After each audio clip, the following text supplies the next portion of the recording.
Retour d'expérience aujourd'hui sur les conciergeries que vous allez peut-être solliciter pour faire la location courte durée. Et je vais vous parler de l'exemple de Cathy, qui est l'une de mes clientes que j'accompagne en individuel dans un programme. Cathy passait par une conciergerie pour faire de la location courte durée. Cathy voulait être sur Booking et la conciergerie lui avait toujours dit qu'elle ne voulait pas passer une annonce sur Booking parce que sur Booking, on n'avait aucune réservation. J'ai dit à Cathy, c'est pas normal. Booking est un gros canal de réservation. En plus, l'agence était propriétaire de l'annonce et elle avait fait des photos pourries, vraiment pourries de l'appartement de Cathy.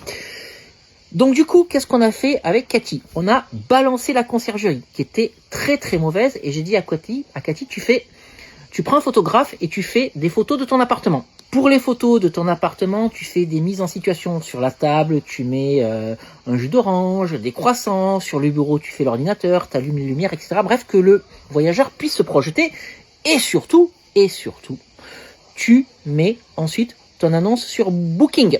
Donc Cathy, elle a balancé la conciergerie, elle a repris la main sur ses annonces Airbnb et donc Booking, puisque maintenant elle est sur Booking, et surtout, elle a pris un prestataire de ménage pour faire les rotations de sa location courte durée. Et vous savez quoi? Eh bien, Cathy, depuis qu'elle a viré cette conciergerie qui était très nulle, elle a explosé le chiffre d'affaires. Donc, faites très attention quand vous prenez une conciergerie pour vos locations courte durée. 2 conseils.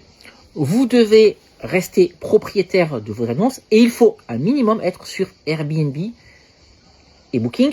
Et ensuite, bien entendu, il faut faire des photos professionnelles. Souvent, les conciergeries vont vouloir faire les photos elles-mêmes. Je suis désolé de dire comme ça, c'est des photos de merde. Voilà, les conciergeries, elles arrivent avec leur appareil photo. Elles font des photos à l'arrache. C'est pas du tout comme ça. Enfin, encore une fois, il faut avoir de belles photos, il faut les retravailler derrière et surtout, il faut faire des mises en situation avec des bouquins, des ordinateurs, des petits-déj, des verres de vin, des trucs comme ça. Et c'est exactement ce qu'on a fait en accompagnement individuel avec Cathy. Et je vous mets le message qu'elle a mis sur le groupe Facebook du programme juste derrière. Voilà, les résultats sont arrivés.